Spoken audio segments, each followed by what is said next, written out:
পৃথিবীর কোনো প্রাণীর মধ্যে কিন্তু অশান্তি নাই। মশা অশান্তি নাই, হাতি অশান্তি নাই, পিঁপড়া অশান্তি নাই, সমুদ্রের জলপ্রাণী কোনো অশান্তি নাই, ওদের মধ্যে কোনো হরতালও নাই, কোনো গন্ডগোল, কোনো নির্বাচনও নাই। কি কথা কি বুঝতেছেন আপনারা? কোথাও কোনো শুধু সমস্যা কিসের ভিতরে বলেন? মানুষের মধ্যে। আমার বন্ধুগণ, কেন সমস্যা নাই? সকল প্রাণীগুলো আল্লাহর তাসবিহ জপে এবং সকল প্রাণীগুলো আল্লাহর আনুগত্য করে। أفغير دين الله يبغون وله أسلم من في السماوات والأرض طوعا وكرها ولكن لا تفقهون تسبيحهم। দুই জায়গায় আল্লাহ রাব্বুল আলামিন বলেন, সকল প্রাণী যে তাসবিহ প্রকাশ করে তোমরা তা বোঝো না, কিন্তু বান্দা তোমরা কি? ইন্নাল ইনসানা লাকাফুর, বান্দা তুমি বড় অকৃতজ্ঞ বান্দা, তুমি আমাকে ভুলে থাকো। আমি তোমাকে এক সেকেন্ড ভুলি না। এক সেকেন্ড ভুললে তোমার দম চলে যাবে, নিঃশ্বাস বন্ধ হয়ে যাবে। তোমাকে আমি এক সেকেন্ডের জন্য ভুলি না, কিন্তু বান্দা তুমি আমাকে শুধু এক সেকেন্ড নয়, এক ঘন্টা নয়, একদিন নয়, দুদিন নয়, 7 দিন চলে যায়, তুমি আমাকে ভুলে থাকো, তুমি নামাজটা পড়ো না। আছে না নাই? আচ্ছা আমার বন্ধুগণ, আমি আপনি কেন শান্তি নাই? কারণ সমাজের মধ্যে শান্তি না থাকলে কারোই শান্তি থাকে না। কেউ মূলত শান্তিতে নাই। এর মূল কারণ হলো ইসলামের পরিবেশটা আমরা সমাজে চালু করতে পারি নাই। এবং ব্যক্তিগতভাবে যদি কেউ প্রশান্তি পেতে চায়, প্রশান্তি হলো কার জিকিরে? বলেন, আসতে বলবেন না, কার জিকিরে? আল্লাহর জিকিরে। আল্লাহ রাব্বুল আলামিন সুন্দর করে বলছেন, আলা বিযিকরিল্লাহি তাতমাইন্নুল কুলুব, সূরা রাদ আয়াত নম্বর 28। আল্লাহ বলছেন, সাবধান, আলা, ডিপ অ্যাটেনশন গ্রেবার, ডিপ অ্যাটেনশন গ্রেবার, সাবধান, এই যে সাবধান, আলা, ডিপ অ্যাটেনশন গ্রেবার, সাবধান। হৃদয়ের প্রশান্তি যদি পেতে চাও, আল্লাহর জিকির ছাড়া হৃদয়ের প্রশান্তি কোথাও খুঁজে পাবা না। আল্লাহু আকবার বলে। আল্লাহর জিকিরকে এক সেকেন্ডের জন্য ভোলা যাবে না। আল্লাহর জিকিরকে কখনো বাদ দেওয়া যাবে না, মাইনাস করা যাবে না। আধুনিক দুনিয়ায় মানুষ, আজকের মানুষটা কেমন? মানুষের টাকা আছে কিন্তু শান্তি নাই, বন্ধু আছে আত্মার সঙ্গ নাই, বিনোদন আছে প্রশান্তি নাই। এই জন্যই মনোবিজ্ঞান স্বীকার করছে যে over thinking can not be cured by more thinking, it needs a higher connection. মানুষের ভিতরে যে অশান্তি কাজ করছে, এই অশান্তি দূর করার জন্য সবচাইতে বড় প্রয়োজন হলো হায়ার কানেকশন দরকার, একটা উচ্চ সম্পর্ক দরকার। সেই সম্পর্কের নাম হলো বান্দার সঙ্গে আল্লাহর সম্পর্ক। জোরে কোন সুবহানাল্লাহ। জিকির, কার জিকির? আসতে বলবেন না, কার জিকির? আল্লাহর জিকির করব আমরা। আমার বন্ধুগণ, আল্লাহর জিকিরটাকে শুধুমাত্র সুবহানাল্লাহ নয়, আলহামদুলিল্লাহ নয়, আল্লাহু আকবার শুধু নয়, বাজারে যাব, ওজন যখন দেব, জিকির করব কার? ব্যবসা যখন করব, ওজন দেব, জিকির করব কার? আবার আমি যখন চাকরি করতে বসবো, জিকির করব কার? সব সময় সমস্ত কাজে আল্লাহ রাব্বুল আলামিন তার স্মরণকে তিনি বাধ্যতামূলক করে দিয়েছেন। আমাকে তুমি বাদ দিয়ে চলো না, বিপদে পড়ে যাবা। একজন সাহাবীর কথা মনে হলো, 2 নম্বর খলিফাতুল মুসলিমিন ছিলেন। সেই খলিফার নাম কি বলুন? একটু জোরে বলেন। আমি প্রায় একটা কথা বলি, মনে হয় বহুদিন আগে এক মাহফিলে, আজ থেকে আরো 15-20 বছর হবে, এক মাহফিলে বললাম, ওমর ফারুককে চিনেন কে? সামনে থেকে এক ছোট্ট ছেলে দাঁড়ায় বলে, হুজুর আমি ওমর ফারুককে চিনি। কে? আমাদের বাড়ির দোতলায় ভাড়া থাকে। আমি তাকে বললাম, তুমি 100-তে 100 পাইছো, মাশাআল্লাহ। জি, এই ওমর দোতলায় ভাড়া থাকা ওমর না, এই ওমর হচ্ছে সেই ওমর যে ওমরের ব্যাপারে রাসূল বলেছেন, আমার পরে যদি কেউ নবী হতো, নবুয়তের দরজা যদি খোলা থাকতো, লাকানা ওমর, আমার ওমর নবী হয়ে যেত। আল্লাহু আকবার বলে। তিনি শাহাদাত বরণ করেছেন। তিনি কি করেছেন? শাহাদাত বরণ, তিনি শহীদ হয়েছেন। তার সারা জীবনের দোয়া ছিল। কি দোয়া ছিল? আল্লাহুম্মা রযুকনি শাহাদাতান ফি সাবিলিক ওয়াজআল মাউতি ফি বালাদি রাসূলিক। ও আল্লাহ, তুমি আমাকে শহীদি মৃত্যু দান করো এবং আমার নবীর শহরে মদিনাতে মৃত্যু দিয়ে দিও। তিনি এই দোয়াটা সারা জীবন করেছেন, কিন্তু দোয়াটা ছিল আপাত দৃষ্টিতে উল্টা দোয়া ছিল। মদিনায় যুদ্ধ হওয়ার কোনো সম্ভাবনা ছিল না, আবার মদিনায় তিনি ইন্তেকাল করতে চেয়েছেন, কিন্তু আল্লাহ রাব্বুল আলামিনের মাঝেও তার নিয়তকে কবুল করে নিয়েছেন। কোনো একটা ফজরে নামাজে তিনি দাঁড়িয়েছেন, 2 রাকাত নামাজ পড়বেন। প্রথম রাকাত নিরাপদেই পড়েছেন, দ্বিতীয় রাকাতে নামাজ পড়তেন না। নামাজের মধ্যে হঠাৎ করে আবু লুলু মাজুসি নামে একজন আততায়ী, একজন জালিম পিছন দিক থেকে এসে তার পেটের ডান পাশে মেরে দিল। বিষাক্ত ছুরি যখন ঢুকায়া দিয়েছে, সেই সময় তিনি অতটুকু অসুস্থ হয়ে পড়লেন না। সেই চাকু বের করে আবার উপর জবরি সামনের দিক থেকে তল পেটে যখন মোচড়ায় যখন ছুরিটা মেরে দিয়েছে, সেই সময় আর তিনি দাঁড়াতে পারলেন না। দ্বিতীয় রাকাতে পেটের নিচ থেকে একটু অংশ ভুঁড়ি বের হয়ে গেল, সেন্সলেস হয়ে পড়ে গেলেন। কয়েক ঘন্টা সেন্স নাই। ইতিহাস বলে সেন্স যখন ফিরল, তার সেন্স ফেরার সঙ্গে সঙ্গে তিনি মুস্কি হাসি মেরে বলছেন, আল্লাহ তাআলা বুঝি আমার হৃদয়ের আকুতি কবুল করে নিয়েছে। এরপরে ছেলে আব্দুল্লাহকে ডাক দিয়ে বলছে, আব্দুল্লাহ রে এদিকে আসো, একটু পানি দাও তো। হয়তো সন্তান মনে করেছেন আব্বা পানি পান করার জন্য ছটফট করছেন, পানি আনলেন তাড়াতাড়ি করে। পানি যখন তার হাতে দেওয়া হলো, তিনি বলছেন, আব্দুল্লাহ তুমি আমাকে কিসের জন্য পানি দিলা? আব্বা আপনি তৃষ্ণার্ত হয়েছেন, পানি পান করুন না। আরে না, ফজর নামাজ তো আমার এখনো হয় নাই। আল্লাহু আকবার বলেন। এটার নাম কি? জিকির। বলেন এটার নাম কি? বলেন। আমার তো নামাজটা হয় না, নামাজ তো বাদ আছে, ওযু করতে হবে, ওযুর পানি দাও। ওযু বানায় নিলেন। ওযু বানায় নিয়ে তিনি কষ্ট করে দাঁড়াতে পারলেন না, পেটটাকে কাপড় দিয়ে পেঁচে ধরলেন। নামাজটা বসে বসে কোনো মতো পড়লেন। পড়ার সঙ্গে সঙ্গেই এবার আব্দুল্লাহকে ডাক দিয়ে বলছে, আব্দুল্লাহ রে কি চিন্তা করো তোমরা, কান্নাকাটি করো কেন? আমার নাকের মধ্যে আমি জান্নাতের ঘ্রাণ পেয়ে গেছি। আমি দুনিয়া থেকে মনে হয় বিদায় নিয়ে নেব।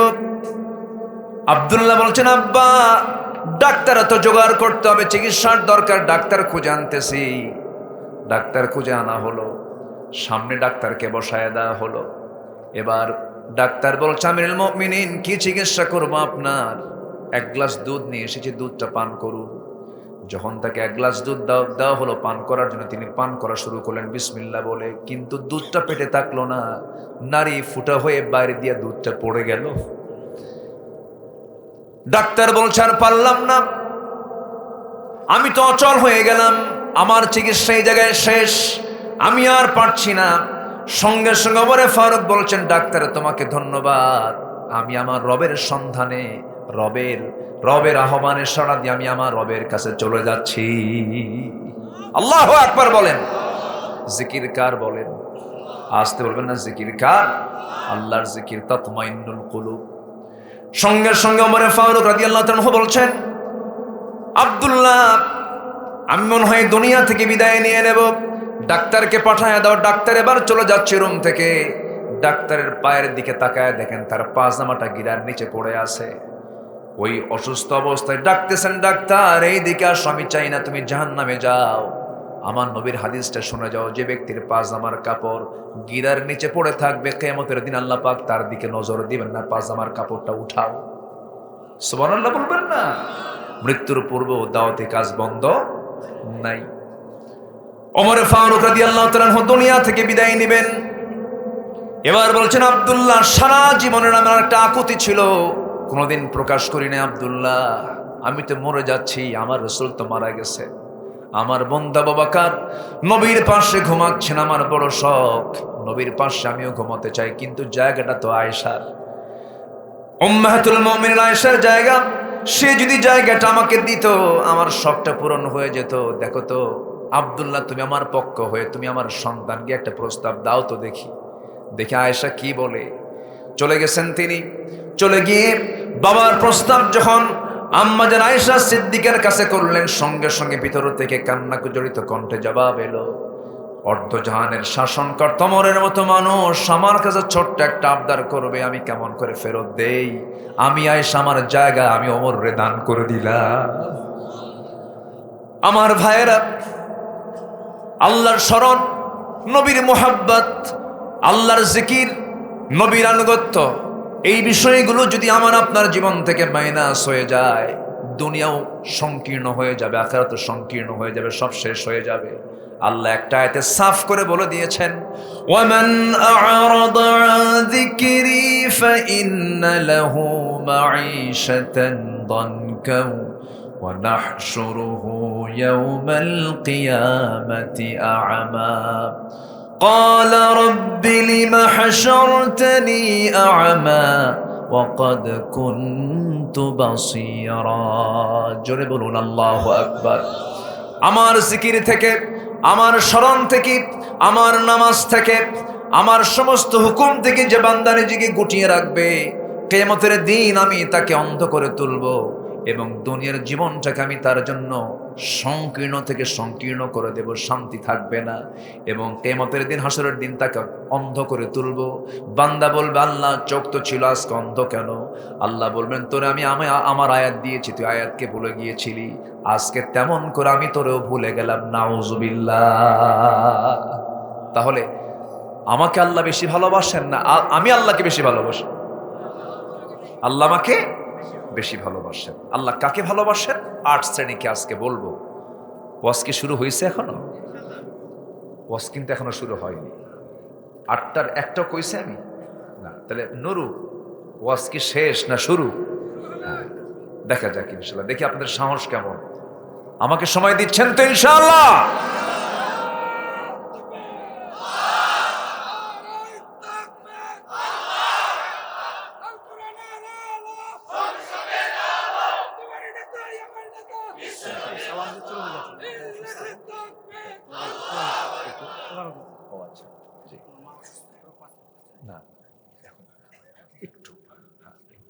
জি, সম্মানিত ভাইরা, আমি কি কথা বলবো?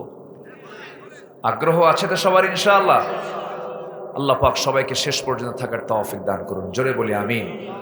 আমি খুবই খুশি যে একজন লোক নড়াচড়া করছেন না। আমি যেন এটা শেষ পর্যন্ত কন্টিনিউ যেন পাই। আল্লাহ কবুল করুন। জোরে বলি আমিন। এবং প্রথমে হতাশ হয়েছিলাম, লোকজন কোথায়, কিন্তু আপনারা যে এইরকম সালাক তা তো বুঝি নাই। আলহামদুলিল্লাহ। সম্মানিত ভাইয়েরা, কিন্তু সময় মতো সব করা উচিত। একটু আগে ভাগে আসবো আমরা। ওয়াস-সাবিকুন আস-সাবিকুন উলাইকাল মুকাররাবুন। আল্লাহ কবুল করুন। জোরে বলি আমিন। আল্লাহ ভালোবাসেন 8 ধরনের মানুষকে। এর মধ্যে 1 নম্বর হলো যারা তওবা করে। কি করে? তওবা। গুনাহ নাই কার? হাত তোলেন দেখি। কার গুনাহ নাই? হাত তোলেন। একজন লোকে দেশে হাত তোলার মতো লোক আছে যার গুনাহ নাই, সেটা হলো লতিফ সিদ্দিকী। ওর কোনো গুনাহ টুনা নাই। ও একদিন বলে ফেলতেছে, অকপটে বলছে, খুব দাম্ভিকতা নিয়ে বলছে, আমি আমিন কেন কব? আমি আমিন কেন বলবো? আমার তো কোনো গুনাহই নাই, আমি মাসুম। চিন্তা করছে, সে বলে আমার কোনো গুনাহই নাই। তাহলে আমার দেশে একটা মানুষরূপী ফেরেশতা পাওয়া গেছে, তার নাম হলো লতিফ সিদ্দিকী। বনে থাকে, ওরে দেখে আসবেন একটু। বদমাইশ যেন কোথাকার। আমার দেশে কিছু আমদানি হয় এগুলো মাঝে মাঝে। হজ নিয়ে বাজে কথা বলেছিল। হজ নিয়ে বলেছিল হজ হচ্ছে মুহাম্মাদের ব্যবসা। কথা বুঝতেছেন কি? কত বড় মারাত্মক কথা। ওর তো বেঁচে থাকারই অধিকার ছিল না, ওকে ফাঁসির মঞ্চে ঝুলিয়ে মারা দরকার ছিল। একদিকে হজ, ওয়া আতিম্মুল হাজ্জা ওয়াল উমরাতা লিল্লাহ, আরেকদিকে রাসূল। কত বড় অপরাধ এটা হতে পারে। সামনে আমরা এমন আইন দেখতে চাই বাংলাদেশের পার্লামেন্টে। সবে রাজি আছেন না ইনশাআল্লাহ? আগামীর পার্লামেন্ট হবে হচ্ছে মুসলমানদের পার্লামেন্ট। আগামীর পার্লামেন্ট হবে হচ্ছে নামাজের পার্লামেন্ট। জোরে বলি ইনশাআল্লাহ। আল্লাহ কবুল করুন। আমাদেরকে মঞ্চে উঠলেই বলে, হুজুর ওয়াজ করবেন। এখনো শুরু হয়েছে, কিন্তু শুরু করছে আবার। হুজুর ওয়াজ করবেন, একটু দেখে শুনে একটু ওয়াজ করেন। আকাশ নে কবেন, জমিন না কবেন, দুনিয়াটা আমরা দেখে নেব। দুনিয়া দেখবে, ওরা মদ খাবে, আমরা দোয়া করে দেব। এই সুযোগ আর বাংলাদেশে দেওয়া হবে না। তরুণ প্রজন্ম জেগে উঠেছে, পালস এখন বোঝে সব। এই তরুণ প্রজন্মকে আর ধোঁকা দেওয়া যাবে না। ওরা গণভবন দখল করে দুপুরবেলা মুরগির রান খেয়ে লাঞ্চ করা শিখে গেছে, আর পারবেন না। হাদির রক্ত ঝরেছে, আর পারবেন না। অতএব সচেতন হয়ে আদর্শ নীতি রক্ষা করে নেতৃত্বে আসুন। এই সুযোগ বাংলাদেশের তরুণ প্রজন্ম আর দেবে না। জোরে বলি ইনশাআল্লাহ, আর জোরে বলি ইনশাআল্লাহ। আমাদেরকে বলে হুজুর রাজনীতি নিয়ে কোনো কথা বলবেন না। আচ্ছা, আপনি এখান থেকে যাবেন জয়পুরহাট, হোন্ডায় চড়েছেন, অ্যাক্সিডেন্ট করেছেন, হাতের এই জায়গায় ভেঙে গেছে, হাতের এই জায়গায় কবজিটা ভাঙছে। আপনাকে ডাক্তারের কাছে নেওয়ার পর ডাক্তারকে বললেন যে স্যার, আপনি আমার সব জায়গায় হাত দেন, চিকিৎসা করবেন, কিন্তু আপনি আমার এই ভাঙ্গা জায়গায় হাত দিবেন না। ওর হাত ছাড়বে? ওর হাত ছাড়বে কোন? ওর হাত, ভাঙ্গা হাত সারার জন্য আগে হাত দিতে হবে কোথায়? ওই ভাঙ্গায়। ভাঙ্গায় হাত দিয়া টেনে টুলে চাঙ্গা করতে হবে। তা আমার দেশের যে জায়গায় ভাঙ্গা জায়গা, সেই ভাঙ্গা জায়গায় আমরা হাত দেব না? কোরআন নিয়ে বসছি, ভাঙ্গা জায়গায় হাত দেওয়ার দরকার আছে না নাই? ও রাজনীতি ওরা করবে, আর আমরা দোয়া করে দেব। কি কথা ঠিক আছে কিনা বলেন? সম্মানিত ভাইয়েরা, আমরা সবাই তওবা করতে রাজি আছি তো ইনশাআল্লাহ? ভুল করছি, তওবা করব, বাস। আমাদের ভুল আছে না নাই? ভুল আছে, স্বীকার করতে হবে। মানুষ যার নাম তার ভুল আছে, নবীদের কোনো ভুল নাই। নবীদের ভুল না থাকার পরও তারা কিরকম ভাবে তারা আল্লাহর কাছে মাফ চেয়েছেন দেখেন। আমাদের আব্বা আদম আলাইহিস সালাতু ওয়াস সালাম দোয়া করেছেন, কত সহায়ত্ব নিয়ে দোয়া করেছেন, আমাদেরকে সেই দোয়া শিখিয়ে দিয়েছেন।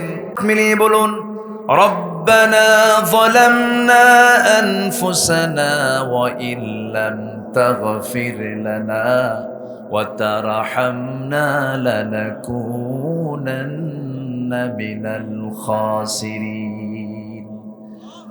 দোয়া করেছেন ইব্রাহিম আলাইহিস সালাতু ওয়াস সালাম। সবাই বলুন, আওয়াজ দিয়ে বলুন, রব্বানা তাকাব্বাল মিন্না ইন্নাকা আনতাস সামিউল আলিম ওয়া তুব আলাইনা ইন্নাকা আনতাত তাওয়াবুর রহিম।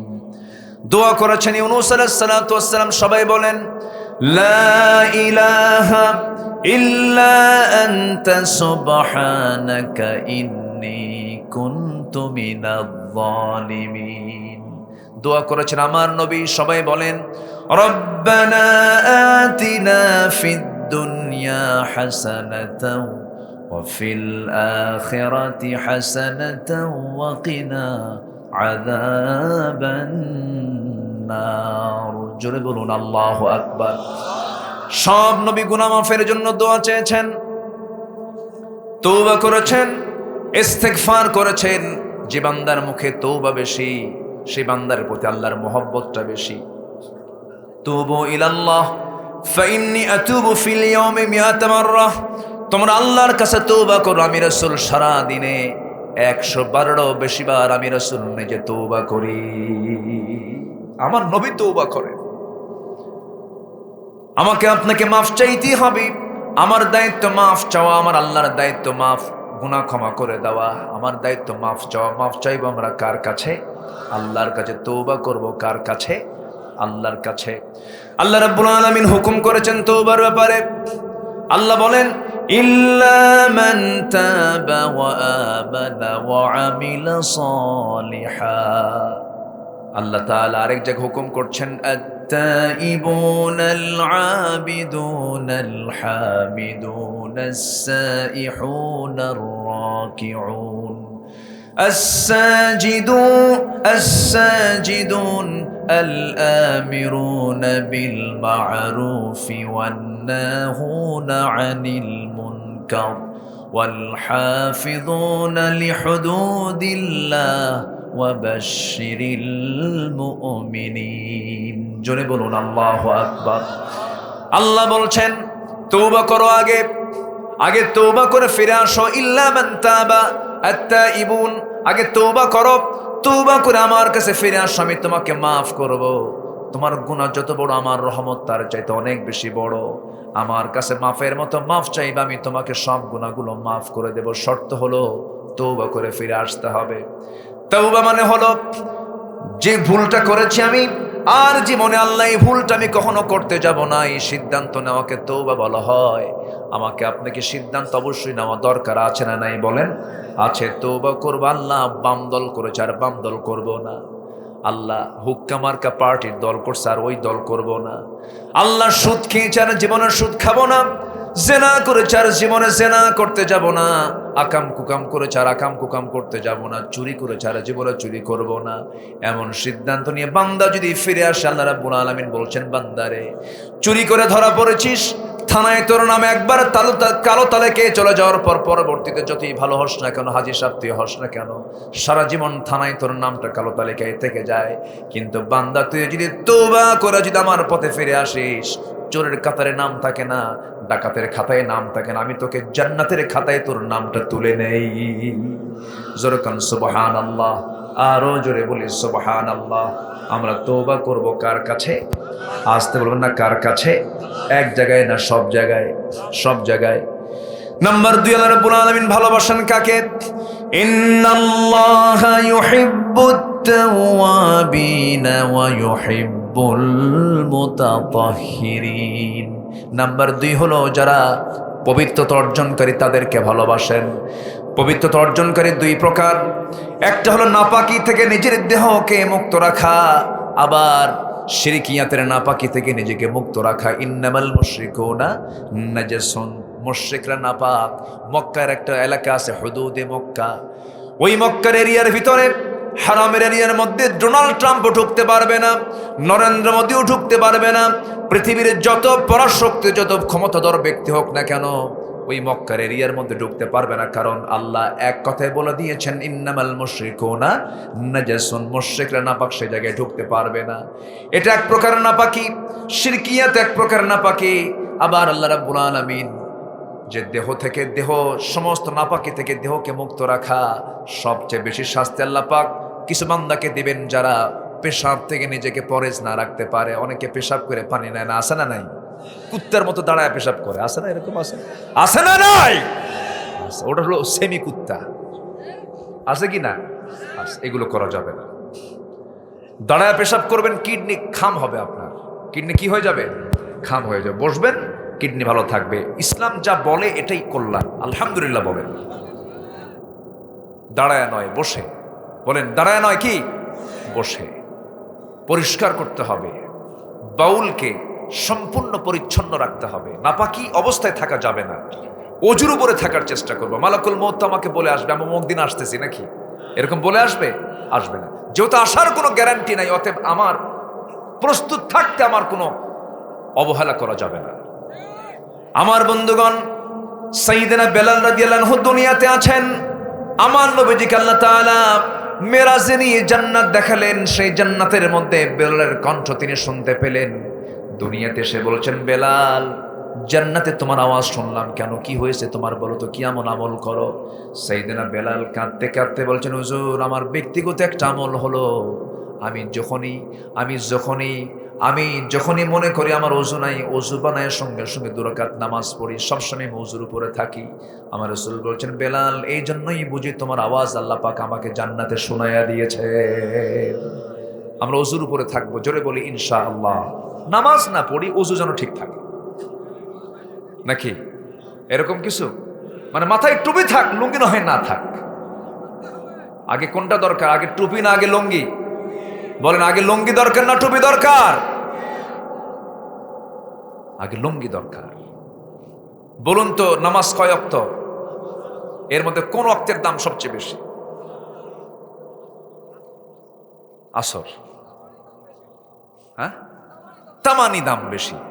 তামান মানে হলো সব। ওরে তামাম, মাশাআল্লাহ। এখানে আরবি শব্দ ঢুকলো কেমন? আবার জয়পুরহাট অনেক সুন্দর ভাষা, বলি আলহামদুলিল্লাহ। জয়পুরহাটের এই বেল্ট এবং নওগাঁ দিয়ে একটা টান আছে, এত সুন্দর একটা মায়ার টান। ভাত খাসিন একটা টান আছে না? আছে। এই টানের মধ্যে একটা মজা আছে, এটা মায়া। এটা কি বলেন তো? একটা মায়া আছে। এই টান আপনি কোথাও পাবেন না, এটা এই এলাকার জন্যই প্রযোজ্য। ময়মনসিংহে আবার বেশি টান মার, ওরা মধ্যে মুনফাসিল পর্যন্ত যায়, মধ্যে তবাই না ভাত খাইছুন, ওরা আরো বেশি টান।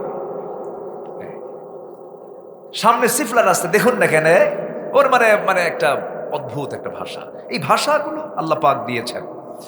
এই ভাষার সৌন্দর্য আছে না নাই বলেন তো? আছে। টান মারলে বোঝা যায় এটা জয়পুরহাট, টান মারলে বোঝা যায় এটা রংপুর, টান মারলে বোঝা যায় চিটাগাং, টান মারলে বোঝা যায় সিলেট, টান মারলে বোঝা যায় এটা যশোর থেকে আমদানি হয়েছে। তো এগুলো সব কে করে দিয়েছেন? আল্লাহ করে দিয়েছেন। এগুলো হচ্ছে আঞ্চলিক পাসওয়ার্ড। এগুলো কি কি পাসওয়ার্ড বলেন? আঞ্চলিক পাসওয়ার্ড, সেট আপ। এটা আঞ্চলিক, এটা এই ভাষা, এটা এই ভাষা। শুধু ভাষা ভিন্ন না, চেহারাও ভিন্ন। আমরা গোটা দেশে চলি তো, মানুষের চেহারা দেখলেও বোঝা যায় এটা এই লোকটার বাড়ি অমুক অঞ্চলে। আল্লাহ তাআলা চেহারাটাও আঞ্চলিক করে দিয়েছেন। সুবহানাল্লাহ বলেন। এটা কার দেওয়া? কার দেওয়া? আল্লাহর দেওয়া। বহুদিন আগে একটা কথা মনে হলো, বলে ফেলি।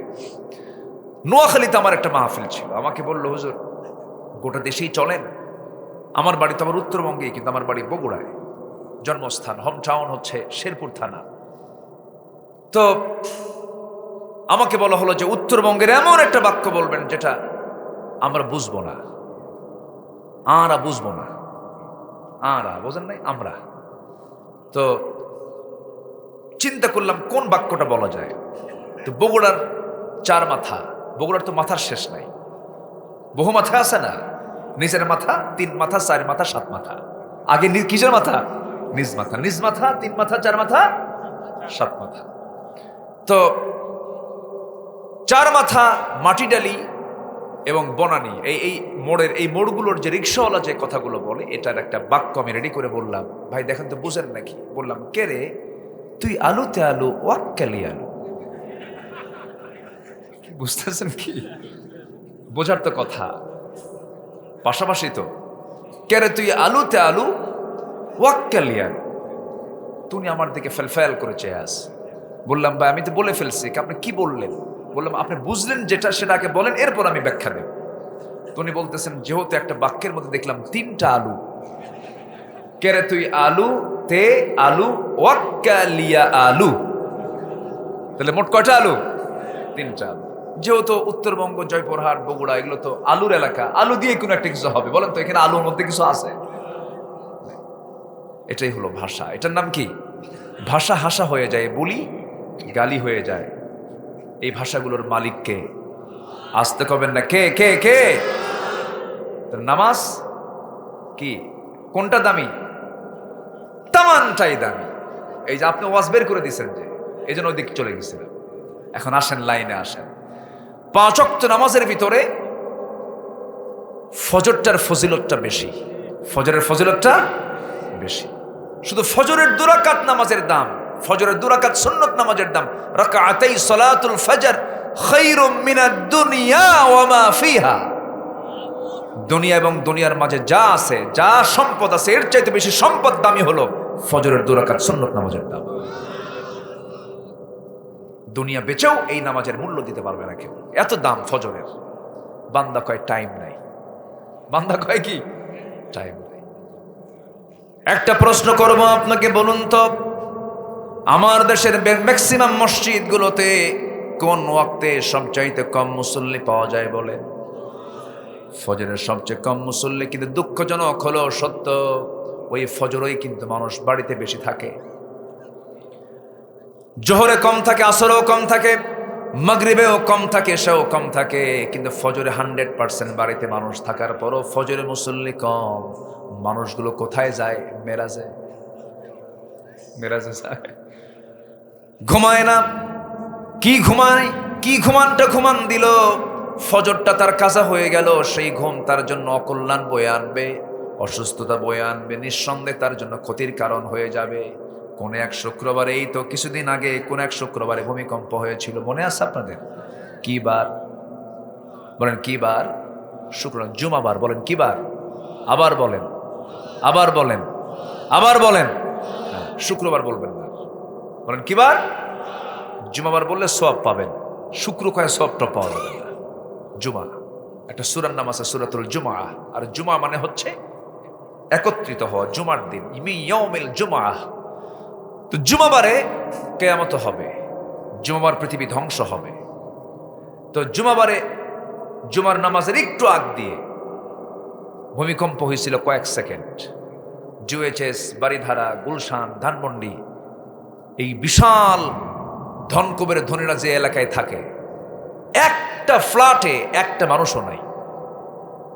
খালি ধাক্কা খাত মারছে আল্লাহ, এক ধাক্কায় সব ভিআইপি জুতা খুইলা রাস্তায়, সব হয়ে গেছে ভিআইপি ফকির।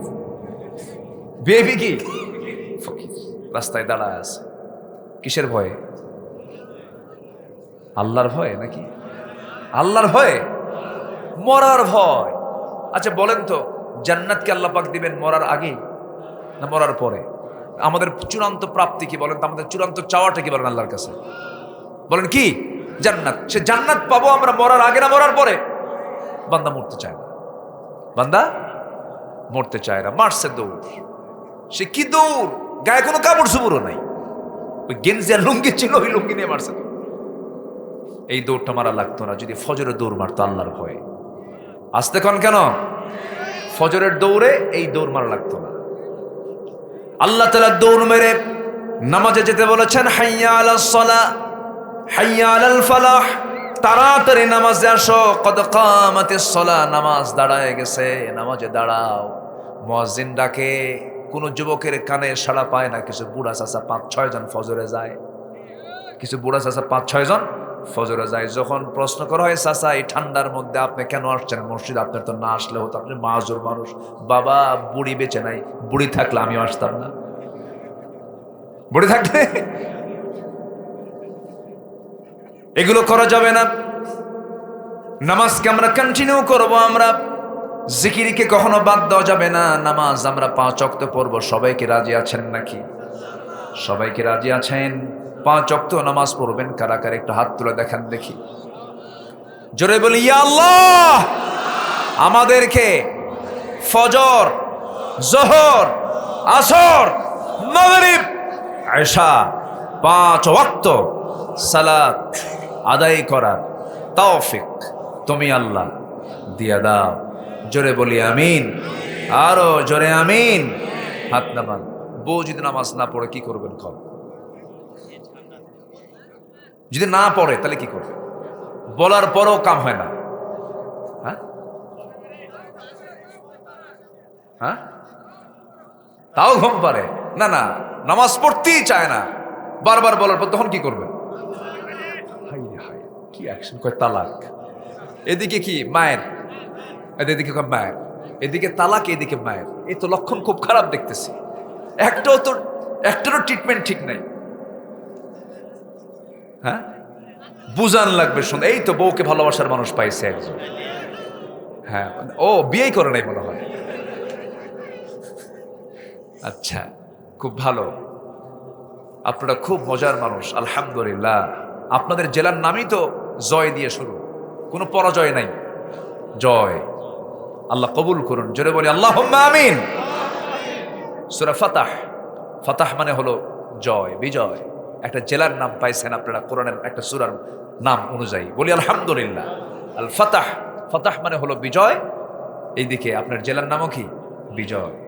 বিজয়ই তো, ওই বি আর জয় একই তো। আচ্ছা, তাহলে দুটো আমরা ভালো জানলাম। আল্লাহ 8 ধরনের লোককে ভালোবাসেন। এর মধ্যে একটা হচ্ছে তওবা, আরেকটা হচ্ছে পবিত্রতা অর্জনকারী। পবিত্রতা অর্জন না হলে কি নামাজ হবে? আগে নামাজ না আগে পবিত্রতা? কাপড় পাক, জায়গা পাক, কাপড় পাক, জায়গা পাক, তাছাড়া তো নামাজ হবে না। শুরু তো সলার মধ্যে আগে আপনাকে আওতায় আসতে হবে, কাপড় থাকতে হবে, সতর ঢাকতে হবে, কাপড়টা পরিষ্কার হতে হবে। এগুলো হচ্ছে শর্ত। আল্লাহ পাক এজন্য বলছেন তাওয়াবিন ওয়া ইউহিব্বুল মুতাতাহহিরিন। আল্লাহ পাক যারা মুতাতাহহির হবে আল্লাহ পাক তাদেরকে ভালোবাসেন। নাম্বার 3 চলে আসেন। এখনো 5টা পয়েন্ট পড়ে আছে। আমি চিন্তা করতেছি আপনাদের কষ্টের মধ্যে ফেলে দিচ্ছি নাকি না আমি জানি না। কষ্ট পাচ্ছেন মনে হয় আপনারা। আপত্তি নাই তো? বলি আলহামদুলিল্লাহ। এরকম শ্রোতা যদি গোটা দেশে পাইতাম কত যে ভালো লাগতো। কিছু কিছু শ্রোতা আছে এত বেশু, কিছু কিছু এলাকার শ্রোতা আছে এত মানে নড়াচড়া করে। একটা মাছ আছে যে মাছের ভর্তা খুব মজা লাগে, হ্যাঁ, টাকি মাছ। টাকি মাছ আছে না, এটাকে যদি আপনি ওজন করার জন্য তোলেন 2 মিনিট ওইদিকে তাকাবেন না, থাকে খালি লাফালাফি করে। তো কিছু কিছু এলাকার শ্রোতাগুলো আছে হচ্ছে টাকি মাছের মতো খালি নড়াচড়া করে। কিন্তু আপনাদের এই পিন পতন নীরবতা প্রমাণ করে যে আপনারা দিনকে, কোরআনকে, ইসলামকে অত্যন্ত সম্মানের সঙ্গে মহব্বত করেন। বলি আলহামদুলিল্লাহ। আচ্ছা, নাম্বার 3, যারা আল্লাহর পথে সংগ্রাম করে আল্লাহ পাক তাদেরকে খুব ভালোবাসেন। আল্লাহর পথে কি করে? সংগ্রাম করে। মিছিল শুনলে মারে দৌড় সামনের কাতারে। আর কিছু কিছু নেতা আছে যত রক্ত লাগে দেব, প্রয়োজনে লোক পাঠাবো, আমি যাব না। প্রয়োজনে বিদেশ থেকে অনলাইনে বক্তব্য ঝড় তুলে দেব, আছে কি না? না, আল্লাহর পথে যারা সংগ্রাম করবে নির্ভীকভাবে আল্লাহ তাদেরকে খুব ভালোবাসেন। বলি আলহামদুলিল্লাহ। আল্লাহ রাব্বুল আলামিন বলেন, খুবই কমন আয়াত, এই আয়াতগুলো সবার মুখস্থ থাকা দরকার। সবাই বলুন, ইন্নাল্লাহা ইউহিব্বুল্লাযীনা ইউকাতিলুনা ফী সাবিলিহি সাফফান কাআন্নাহুম বুনয়ানুম মারসুস। সূরা সফ আয়াত নম্বর 4। আল্লাহ রাব্বুল আলামিন তাদেরকে বড় ভালোবাসেন যারা সীসা ঢালা প্রাচীরের মতো। সীসা ঢালার কথা বলেছেন, লোহার কথা উদাহরণ দেন নাই। কান্নাহুম বুনিয়ানুল মাহদুদ বলতে পারতেন, মারসুস বলেছেন কেন? লোহার কাজ হলো লোহার এক প্রান্তে আপনি আগুন লাগাবেন, অন্য প্রান্তে ঠান্ডা থেকে যাবে। সীসার আপনি এক প্রান্তে আপনি আগুন ধরা দিলে পরে গোটা সীসাটা সমান তাপ পেয়ে যায়। আল্লাহ পাক লোহা না দিয়ে এখানে রাসাসের কথা বলেছেন, মারসুসের কথা বলেছেন। অর্থাৎ গোটা পৃথিবীর যে প্রান্তে একটা মুসলমানের জীবন নিয়ে যখন কেউ সিনেমেনে খেলবে, সঙ্গে সঙ্গে সেই মুসলমানের পক্ষে গোটা পৃথিবীর মুসলমান সিংহের মতো গর্জন দিয়ে উঠবে। আল্লাহ পাক এই আয়াত দিয়ে এটাই বোঝাচ্ছেন। আমার বন্ধুগণ, জিহাদ ফি সাবিলিল্লাহর কাজটা সবাই করতে পারে না, এটার জন্য তাকদীর লাগে। মুনাফিকরা তো পারেই না। মুনাফিককে নামাজে চেনা যায় না, মুনাফিককে রোজায় চেনা যায় না, মুনাফিককে দান সদকায় চেনা যায় না। মুনাফিককে চেনা যায় হলো মাঠে ময়দানে, জিহাদের ময়দানে। জীবন দেওয়া কিন্তু এত সস্তা না। একটু গুরুত্ব বোঝানোর জন্য বলতে চাই, জিহাদের গুরুত্ব কতটুকু। সামান্য একটা ইতিহাস মনে পড়ে গেল। একটা সূরার নাম আছে সূরা তাওবা। সূরা তাওবা, এই সূরা তাওবার একটা প্রেক্ষাপট আছে। তাবুক অভিযানে আমার রাসূল 30,000 সৈন্য নিয়ে রওনা দিয়েছিলেন। যুদ্ধ হয় নাই, রোমানদের বিরুদ্ধে যুদ্ধ না হয়েই 30,000 সাহাবী নিয়ে আমার নবী যাবার রওনা করলেন, ব্যাক করলেন মদিনার দিকে। মদিনার মসজিদে বসে আছেন। হঠাৎ করে একজন সাহাবী, লম্বা হাদিস, তিনি হাদিসটা বর্ণনা করেছেন, কাব বিন মালিক রাদিয়াল্লাহু তাআলা আনহু, আস্তে করে নবীর সামনে এসে হাঁটু গেড়ে আস্তে করে বসে গেছেন। বসে গিয়ে বলছেন, ইয়া রাসূলুল্লাহ, মাফ চাইতে আসছি আমি। কি মাফ চাও বলো? ইয়া রাসূলুল্লাহ, আমি আপনার কাছে মাফ চাইতে আসছি, এজন্য আপনি যুদ্ধের ডাক দিয়েছেন, অভিযানের ডাক দিয়েছেন, যেতে পারি নাই, গড়িমসি করেছিলাম, ভুল করে ফেলেছি, আমাকে মাফ করে দেন। এবার রাসূল নিজেই গোয়েন্দার মতো করে প্রশ্ন করছেন, কাব, আর কে কে যাও নাই বলো তো? আর কে কে যাও নাই বলো? এবার বলছেন, হুজুর হেলাল বিন উমাইয়া যায় না, আর কে যায় নাই বলো? মুরারা বিন রাবিয়া যায় নাই, আর কে যায় নাই বলো? হুজুর আমার জানা নাই। আমার জানা মতে এই 3 জন আমরা যাই নাই। যাওয়ার সুযোগ ছিল, সব কিছু ছিল, ইচ্ছা করে গরিমসি করে যাই নাই, হুজুর দয়া করে মাফ করে দেন। আমার নবীর সঙ্গে সঙ্গে মাথা নিচু করে বললেন, ও কাব বিন মালিক, তুমি আমার সামনে থেকে চলে যাও, তুমি আমার সামনে থেকে চলে যাও। ওনাকে মসজিদ থেকে যখন বের হতে বলা হলো, তিনি বের হয়ে গেলেন। এরপর আমার নবী নোটিশ জারি করে দিলেন। মদিনার সকল সাহাবা কেরামকে ডাক দিয়ে বলছেন, আনসার মুহাজিররা, কাব বিন মালিক, হেলাল বিন উমাইয়া, মুরারা বিন রাবিয়া, 3 জনের বিরুদ্ধে আমি রাসূল বয়কট করে দিলাম। তাদের সঙ্গে সকল প্রকার লেনদেন, কথাবার্তা, আচার আচরণ সব বন্ধ। যখন এই 3 জনের কাছে নিউজ চলে গেল, যেন গোটা আকাশ তাদের মাথার উপরে ভেঙে পড়ল। কাব বিন মালিক রাদিয়াল্লাহু তাআলা আনহু তার কানে যখন সংবাদ চলে গেছে, তিনি দরজায় চলে গেছেন, বাড়ির দরজায় গিয়ে বলছেন, স্ত্রী দরজা খুলো। স্ত্রী দরজার কাছে এসে বলছেন, স্বামী আমার, দরজা কেন খুলবো না, অবশ্যই খুলবো, আপনার বাড়ি, আপনার ঘর, আপনার দরজা, আমি আপনার দরজা খুলে দিচ্ছি আপনাকে ঢোকার জন্য, কিন্তু পিছনের দরজা দিয়ে আমি বের হয়ে যাচ্ছি, কারণ যে ব্যক্তিকে নবী বয়কট করেছেন আমিও তাকে নিজেও বয়কট করে ফেললাম। আল্লাহু আকবার বলেন। সব হবে আল্লাহ কেন্দ্রিক, নবী কেন্দ্রিক, ঠিক আছে না? তাহলে আমার আল্লাহ আমাকে ভালোবাসবে। হেলাল বিন উমাইয়ার কানে চলে গেছে নিউজ, সোজা তিনি চলে আসেন মসজিদে নববীতে, দড়ির একটা হাতের মধ্যে নিয়ে মসজিদ নববীর সামনে এসে একটা খুঁটির সাথে দড়ি বেঁধে অপর প্রান্তে দড়ি দিয়া তার দুটো হাত বেঁধে ফেলে দিয়া এবার বলছে, হেলাল রে, তোর মতো পোড়া কপাল দুনিয়া তার কেউ নাই, যার বিরুদ্ধে নবীজি বয়কটের ডাক দিয়েছেন। হেলাল বিন উমাইয়া সবাইকে লক্ষ্য করে সালাম দেন, কেউ তো সালামের জবাব নেয় না, মাথাটা মুখটা ঘুরায় নিয়ে তারা চলে যায়।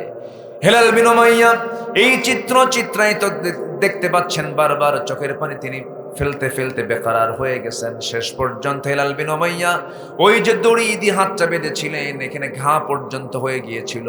দীর্ঘদিন এরকম করে চলতে লাগলো।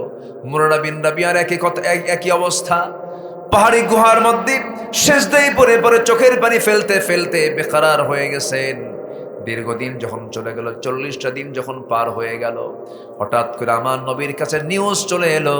আমার নবী কি জিবরিল আমিন বলছেন, ওয়ালা সালাসাতি আল্লাযীনা খুল্লিফু, হে রাসূল, যারা ওই তিনজন যারা পিছনে ছিল, যারা যুদ্ধে যেতে পারে নাই, আপনি তাদেরকে না মাফ করলো, তাদের তওবার ওজনটা এত ভারী হয়ে গিয়েছে, মহান রব্বুল আলামিন তাদের তওবাকে কবুল করে তাদেরকে মাফ করে দিয়েছে। যেরকম সুবহানাল্লাহ। এই প্রেক্ষাপট কেন টানলাম বলুন তো? এই তিন সাহাবীর নামাজের কোনো অভাব ছিল? জিকিরের কোনো অভাব ছিল? সব কিছুই তারা করেছেন, শুধুমাত্র একটু গড়িমসি করেছেন। রাসূল ইচ্ছা করলে বলতে পারতেন, যেহেতু যুদ্ধ হয় নাই, 30,000 সৈন্যের মাঝে 3 জন যাও নাই, যাও, এটা কোনো ব্যাপার না। কিন্তু আমার নবীজি শক্ত করে ধরার মূল কারণ হলো, জিহাদের ময়দানে কোনো শিথিলতা প্রদর্শন করা যাবে না, ঠিক কিনা? আল্লাহ তাদেরকে ভালোবাসেন। নাম্বার 4 হলো, যারা তাওয়াক্কুলকারী, আল্লাহর প্রতি যাদের পূর্ণাঙ্গ তাওয়াক্কুল থাকবে। রাসূল বলেছেন, আমার আল্লাহ বলেন, যদি কোনো বান্দার মধ্যে পূর্ণ তাওয়াক্কুল থাকতো, আল্লাহ পাক প্রত্যেক বান্দাকে পাখির মতো রিজিক দিতেন। কিসের মতো রিজিক দিতেন? পাখির মতো রিজিক দিয়ে দিতেন। তাওয়াক্কুল সবচাইতে বড় একটা গুণ। এই গুণটা যার মধ্যে থাকবে, সে কখনো অশান্তিতে ভুগবে না। আল্লাহ রাব্বুল আলামিন বলেন, فبما رحمة من الله لنت لهم ولو كنت فظا غليظ القلب لانفضوا من حولك فاعف عنهم واستغفر لهم وشاورهم في الأمر فإذا عزمت فتوكل على الله ইন্নাল্লাহা ইউহিব্বুল মুতাওয়াক্কিলিন। জোরে বলুন আল্লাহু আকবার। ভরসা করব আল্লাহর উপরে। ছেলের সন্তান হলো না, মন খারাপ করার দরকার নাই।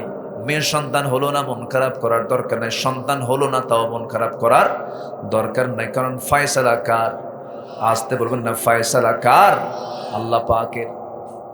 আমার বন্ধুগণ, আম্মা জান আয়েশা সিদ্দিকের মতো মা, এত সম্মানিত, এত ভাগ্যবতী একজন মা, তার পেটে কোনো সন্তান ছিল না, তাই তিনি সন্তানের মা হতে পারেন না। এতে কি তার সম্মান কমে গেছে নাকি? আমার বন্ধুগণ, এরকম করে বহু আল্লাহর পছন্দের বান্দিও ছিলেন যাদের সন্তান ছিল না। আবার আল্লাহ রাব্বুল আলামিন কাউকে দেন, কাউকে দেন না, আবার কাউকে দিয়ে আবার নিয়ে নেন। আমার নবীর মতো মানুষকে আল্লাহ রাব্বুল আলামিন 4টা ছেলে সন্তান দিয়েছিলেন। এরপর 4টা সন্তান আল্লাহ পাক উঠায় নিয়েছেন। নবীজি কখনো অভিযোগ দিয়েছেন নাকি? মন খারাপ করেছেন নাকি? সন্তান হওয়া না হওয়া, ছেলে হওয়া না হওয়া, এগুলোর বিষয়ে কোনো কথা না বলে ভরসা করব, চিল্লায় বলুন, কার উপরে? কার উপরে? মহিলা কয়, আল্লাহ তোমার চোখ কি আসলেই কানা নাকি? তুমি আমার ঘরে 4 মেয়ে দিয়া রহিমউদ্দিনের বাড়িতে তুমি 4টা ছেলে দিলা, ওই বাড়ির 2টা ছেলে আমার বাড়িতে ঢুকায় দিয়া আমার বাড়ির 2টা ওই বাড়িতে ঢুকায় দিলেই তো হিসাব, অঙ্ক মিলে যায়। দেখেন অঙ্ক করতেছ, এরকম অঙ্ক করা কিছু মহিলা আছে না? নাই আছে না? আল্লাহ অঙ্ক ভালো বোঝেন, কার কি দিতে হবে, কি করতে হবে, ফয়সালা কার? আল্লাহ তাআলা। তাওয়াক্কুল করব কার উপরে? আল্লাহর উপরে। নাম্বার 5 হলো ইহসানকারী যারা হবে, যারা ইহসান করবে আল্লাহ পাক তাদেরকে ভালোবাসেন। আমার বন্ধুগণ, ইহসান করবেন না, আল্লাহ আপনার প্রতি ইহসান করবেন না। আপনি প্রতারণা করবেন, আল্লাহ পাক আপনাকে প্রতারিত করে দিবেন, আল্লাহ পাক আপনাকে ঠকায় দিবেন। প্রতারণা করলে পরে আপনি ঠকে যাবেন, আপনি জুলুম করলে আপনি ঠকে যাবেন, আপনি প্রতিশোধ পরায়ণ হলে পরে আপনি ঠকে যাবেন। আমার বন্ধুগণ, বিগত 16 বছর যে ফ্যাসিস্ট সরকার ছিল, এই সরকারটা ছিল, বলেন তো ইহসানের সরকার না প্রতিশোধের সরকার? বলেন বলেন বলেন বলেন বলেন। প্রতিশোধ, বাবার হত্যার প্রতিশোধ, ঠিক কিনা? এই করতে করতে, বাপ নিতে নিতে, রাজাকার বলতে বলতে জনগণ বিরক্ত হয়ে কয়, যা আমরা রাজাকারী, যা, ঠিক কিনা? শেষ পর্যন্ত এক দৌড়ে কোথায় গিয়ে বসে আছে এখন? দিল্লি গিয়ে বসে আছে। আল্লামা সাঈদ রাহিমাহুল্লাহ, নিঃসন্দেহে আমার কাছে মনে হয়, আপনার কাছে কি মনে হয় জানি না, আমার কাছে মনে হয় নিঃসন্দেহে আল্লামা সাঈদ রাহিমাহুল্লাহ একজন 100% আল্লাহওয়ালা মানুষ ছিলেন। 25 বছর আগের বক্তব্য তিনি বললেন যে গাছের গোড়ায় নাড়া দেব, মামু বাড়ি দিল্লি গিয়ে পড়বা। কোথায় গিয়ে পড়ছে বলেন? কলকাতা, ইউপিতে, রাজস্থান। ইন্ডিয়া তো কম ছোট রাষ্ট্র না, অনেক বিশাল বড় রাষ্ট্র। বাংলাদেশের প্রায় 22 গুণ বড়। বিশ্বের সবচাইতে বড় গণতান্ত্রিক রাষ্ট্র হচ্ছে ভারত। এইদিকে ত্রিপুরা আছে, ওইদিকে আসাম আছে, ত্রিপুরার আগরতলা, আসামের গুয়াহাটি, ওইদিকে শ্রীলঙ্কা, মায়ানমার, ভুটান, নেপাল, বোনের বাড়ি লন্ডন, বিয়াই বাড়ি আমেরিকা, কত জায়গা কত পড়ছিল, কোথাও পড়ে নাই মামু বাড়ি। আল্লাহ সাইদির কথা যে কবুল করে নেবেন, বসুক, বসে থাকুক। আসেন দোয়া করি। দোয়া করবেন না, আলোচনা চোখ, হুজুর বরুক কাম। এটা কোন স্লোগান?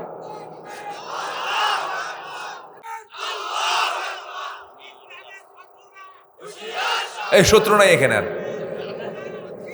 শত্রু সব ভারতে, আমরা সব ঠিক আছি, বলি আলহামদুলিল্লাহ। রাগ করতেছেন নাকি আপনারা? আমি সবাইকে নিয়েই কথা বলছি। আওয়ামী লীগ, বিএনপি, জাতীয় পার্টি, জামাত ইসলামী, চরমনাই, যেটাই বলেন না কেন, আল্লাহর কাছে গিয়ে কিন্তু জবাবদিহিতার কাঠগড়ায় দাঁড়িয়ে জবাব দিতে হবে। এটাকে ভাবেন, এরপর আল্লাহকে কি জবাব দেব এই মানসিকতা তৈরি করুন। আপনার বিবেক বলে দেবে, বিবেককে জাগ্রত করুন, আপনার বিবেক বলে দেবে আপনাকে কি করা দরকার। আল্লাহ বোঝার তৌফিক দান করুন। সম্মানিত ভাইয়েরা, আমরা নাম্বার 6, আমরা ন্যায় পরায়ণ হব। কি হব বলেন তো? ন্যায় পরায়ণ হব। ওয়াহসিনু ইন্নাল্লাহা ইউহিব্বুল মুহসিনিন। ইহসান শেষ, এখন ন্যায় পরায়ণ। আদালত যেন আমার দেশে কায়েম হয়, আল্লাহ কবুল করুন। ইনসাফ যেন কায়েম হয়। শরীফ ওসমান হাদির রক্ত, শরীফ ওসমান হাদির রক্ত সে যেভাবে দিয়েছে, জমিনে উৎসর্গ করেছে, একটা ধূমকেতু, মুকুটহীন এক সম্রাট, মানুষের মনোজগতের এক রাজা, সে মানুষের মনের রাজত্বের সে রাজা হয়ে গেছে। এখন কত বড় সে মানুষের মনকে জয় করতে পেরেছে। আল্লাহু আকবার। প্রত্যেকটা কথা তার হৃদয়ে টাচ করার মতো। তার কাছ থেকে আমরা একটা শিক্ষা নিতে পারি, সেটা হলো হাদি আমাদেরকে চিনিয়ে গেছে শত্রু কারা, আমাদের শত্রু কারা। এটাই হচ্ছে হাদির সবচেয়ে বড় অপরাধ, সে শত্রুকে চিহ্নিত করতে পেরেছে। সম্মানিত ভাইয়েরা, আমরা তাদের রক্তকে বৃথা যেতে দেব না, জোরে বলি ইনশাআল্লাহ। সাথে সাথে আমরা এটাও চাই, আজ পর্যন্ত হাদির হত্যাকারীকে খুঁজে বের করতে পারে নাই, এটা চরম ব্যর্থতা। চূড়ান্ত শাস্তি নিশ্চিত করার সময়ের দাবি, ঠিক কিনা? সে নিজেও বলেছে যে আমাকে হয়তো গুলি করে মেরে ফেলবে, কিন্তু দয়া করে সবারকে বলে যায় আমার হত্যার বিচারটা যেন হয়, আমার হত্যার বিচারটা যেন হয়। তার কিন্তু ওসিয়ত এটা। অবশ্যই এই জমিনে হাদির হত্যার বিচার আমরা দেখতে চাই, জোরে বলি ইনশাআল্লাহ। আর জোরে বলি ইনশাআল্লাহ। আল্লাহ পাক বলছেন যারা ন্যায় পরায়ণতা দেখাবে আমি তাদেরকে খুব ভালোবাসি। ইন্নাল্লাহা ইউহিব্বুল মুকসিতিন, আমি মুকসিতদেরকে আমি খুব ভালোবাসি।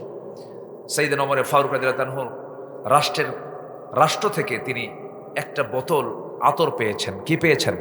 আতর, মিসকে আম্বর তিনি পেয়েছেন। তো মিসকে আম্বর নিয়ে এটাকে 5 ভাগ করতে হবে প্রতিবেশী সহ। তো মিসকে আম্বর নিয়ে বউকে বললেন, বউ আমার, স্ত্রী তুমি এটাকে 5 ভাগে ভাগ করে 1 ভাগ আমাকে দাও, আমাদের জন্য রাখো, আর বাকি 4 ভাগ প্রতিবেশীকে দিতে হবে, সমান ভাগে ভাগ করবা। কিছুক্ষণ যেতে না যেতে তিনি শিশিটা আতরের সেই বোতলটা নিয়ে বলছেন, আমি তোমাকে ভাগ করতে দেব না। চলে গেছে প্রতিবেশীর কাছে, তার কাছ থেকে ভাগটাক করে নিয়ে তার যে অংশটুকু সে অংশটুকু নিয়ে সেই স্ত্রীকে বলছে, আমি তোমাকে এটা দিলাম, তুমি মন খারাপ করো না, আমি তোমাকে ভাগ করতে দেইনি বলে, আমি তোমাকে বিশ্বাস করি, কিন্তু তোমাকে ভাগ করতে না দেওয়ার একটা কারণ আছে। স্ত্রী সঙ্গে সঙ্গে বলছেন, কি কারণ বলুন। সঙ্গে সঙ্গে তিনি বলছেন, আমি তোমাকে ভাগ করতে দেই নাই এই জন্য তুমি কম বেশি করবে তা নয়, সমান ভাগে ভাগ করবে, কিন্তু আতর তো একটা লিকুইড জিনিস, তরল জিনিস, এই আতরটা ভাগ করতে গিয়ে তোমার কিছু অংশ আতর তোমার হাতে লেগে যাবে, তা থেকে গলায় আসবে, হাতে আসবে, কাপড়ে আসবে। এতটুকু আতর, আমাদের আতরের সুযোগ সুবিধা আমরা বেশি পাই, এটা চাই নাই মনে করে এই আতর ভাগের দায়িত্ব আমি অন্যের কাঁধে চাপায়া দিয়েছি। জরকান সুবহানাল্লাহ। সামান্য কি আতরের যেন 1 ফোঁটা, সামান্য একটু যেন আতর যেন আমাদের অংশে বেশি না আসে, আমাদের গায়ে যেন বেশি না লাগে, যেন আতর ভাগই করি নাই, অন্যকে দিছে, যা তোরা ভাগ করে আমারে দে। সুবহানাল্লাহ বলবেন না? এটা হচ্ছে আদালত, ন্যায় পরায়ণতা। আসুন না আমরা নিজেকে প্রস্তুত করি ওই লেভেলে ইমানকে নিয়ে যাওয়ার জন্য। আল্লাহ কবুল করুন, জোরে বলি আমিন। নাম্বার 7 হচ্ছে মুত্তাকি হওয়া। নাম্বার 7 কি হওয়া বলেন? ইন্নাল্লাহা ইউহিব্বুল মুত্তাকিন ফাস্তাকিমু লাহুম ইন্নাল্লাহা ইউহিব্বুল মুত্তাকিন।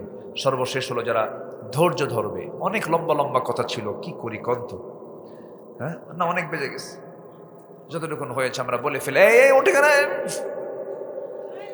এই ধরেন তো তাড়াতাড়ি দেখি,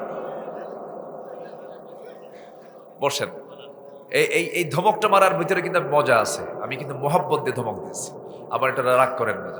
ওই যে বাচ্চারা দুধ না খেলে কি করে, মা ওষুধ না খেলে পরে কি করে, বাবা খা, বাবা খা, খা বাবা খা, বারবার বলে, বলতে বলতে যখন খাই না তখন 2 পা হাত পা শক্ত করে ধইরা মুখের মধ্যে নখ ঢুকে খা। ঠিক আছে না? এটা কি মোহাব্বত কি কম না বেশি? বেশি। এটা মোহাব্বত। তো আমি যে ধমকটা দিচ্ছি এটা হচ্ছে মোহাব্বতের ধমক। দয়া করে বাড়িতে গিয়ে যেন বলেন না, কি বক্তা আসছিল, ধমকায় আমাদের বসায় রাখে। আল্লাহ বলছেন, আলা ইন্না নাসরাল্লাহি করিব, আলা বিযিকরিল্লাহি তাতমাইন্নুল কুলুব।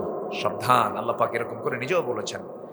তো আসুন আমরা যতটুকু হয়েছে। নাম্বার 8 হচ্ছে যারা সবর ধরবে। বিয়া আগে না ধৈর্য আগে? আসতে কয়, আরে বিয়া আগে না ধৈর্য আগে? এক মহিলা আমার ফোন দিছে কিছুদিন আগে, ফোন দিয়ে বলে, হুজুর একটা প্রশ্ন করি, কি? হুজুর আমার স্বামী না সকালেও তালাক দেয়, বিকালেও তালাক দেয়, আমি আসি না নাই। কি কথা কি বুঝতেছেন আপনারা? তো এগুলো তো ধৈর্যহীনতা। ধৈর্য আছে যার, সংসার আছে তার। আচ্ছা, এরপরে ব্যবসা করতে গেলে ধৈর্য আগে না ব্যবসা আগে? এই যে আমার ভাই সাইদুর ভাই, উনি ব্যবসায়ী মানুষ। ধৈর্য যে কি পরিমাণ লাগে, একটা কাপড় আপনি বেচবেন, একটা লুঙ্গি বেচবেন, আপনি 10টা লুঙ্গি দেখাতে হয়, এরপরও কয় না ভাই হলো না, অনেকক্ষণ ধরে আধা ঘন্টা সময় লস করে, এরপরও হয় না, চলে যায়, কি ভাই আরেকদিন আসবো, মুস্কি একখান হাসি মারে জোর কইরা দোকানদার, হ্যাঁ ঠিক আছে আবার আসেন, কিন্তু ভিতরে কিন্তু জ্বলে যাচ্ছে, ভিতরে কি যাচ্ছে, জ্বলে যাচ্ছে। এটার নাম ধৈর্য। আর আপনি যদি বলেন তুই 10টা লুঙ্গি দেখে একটা লুঙ্গি কিনলি না, তোর বাইন্দা তুই আজকে কেনাবো, জীবনে কাস্টমার পাবেন। এজন্য সব জায়গায় ধৈর্য লাগবে। সব জায়গায় কি লাগবে? চেয়ারম্যান হতে গেলে, এমপি হতে গেলে কি দরকার? প্রত্যেকদিন রাস্তায় বের হলে তার কানে একটা গালি আসবেই, হাই রে একখান খারাপ চেয়ারম্যান রে বাবা, এই কথা কিন্তু কানে আসবেই। এরপরও শুনি নাই, কি চেয়ারম্যান কি কবে, শুনি নাই। ধৈর্য। সংসার জীবনে স্বামী স্ত্রীর মধ্যে দ্বন্দ্ব আছে না নাই? আছে। ধৈর্য ধরার দরকার আছে না নাই? সবচেয়ে বেশি ধৈর্য ধরবে কে? বউ না স্বামী? দেখেন সবাই চুপ করে আছে, যারা চুপ তারা বউ। হ্যাঁ বেশি ধৈর্য ধরতে হবে কার, সেটা কর। এটা যেন মনে থাকে, কারণ মেয়েদের মিস্টেকটা বেশি হয়। পুরুষকে নেতৃত্ব দিতে হবে, ধৈর্যের পরিচয় আমরা দেব। জোরে বলি ইনশাআল্লাহ।